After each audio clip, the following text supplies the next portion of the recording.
সিংহাসনে বসলো রাজা, বাজলো কাসর ঘণ্টা, ছটফটিয়ে উঠল কেঁপে মন্ত্রী বুড়োর মনটা। বললে রাজা, মন্ত্রী তোমার জামায় কেন গন্ধ?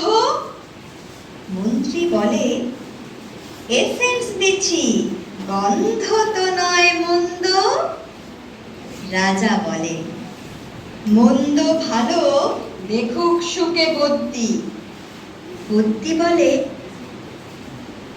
আমার নাকে বেজায় হলো সর্দি। রাজা হাঁকেন, বোলাও তবে রামনারায়ণ পাত্র। পাত্র বলে, নস্যি নিলাম এক্ষুনি, এই মাত্র। নস্যি দিয়ে বন্ধ যে না, বন্ধ কোথায় ঢুকবে?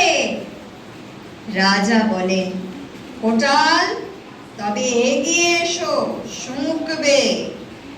কোটাল বলে, পান খেয়েছি, মশলাটা ভরপুর, গন্ধে তারে মুন্ড আমার একেবারে ভরপুর।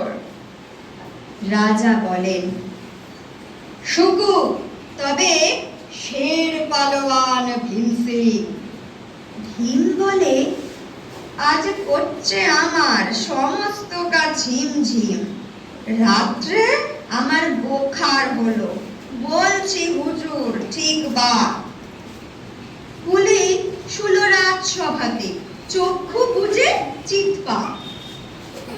রাজার শালা চন্দ্রকেতু, তারেই ধরে শেষটা বলল রাজা, তুমি না হয় করো না ভাই চেষ্টা। চন্দ্র বলে, মারতে চাও তো ডাকাও না কো জল্লাদ, গন্ধ শুকে মরতে হবে এ আবার কি আল্লাহ। ছিল হাজির বৃদ্ধ নাজির, বয়সটি তার ৯০। ভাবলো মনে, হয় কেন আর, একদিন তো মরবই।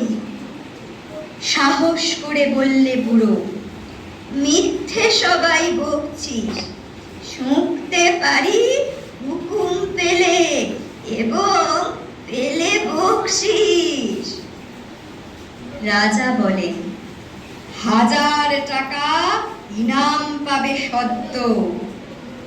তাই না শুনে উৎসাহেতে উঠল বুড়ো মদ্য। জামার পরে নাক ঠেকিয়ে শুঁকলো কত গন্ধ, রইল অটল, দেখলো সবে বিস্ময়ে বাক বন্ধ।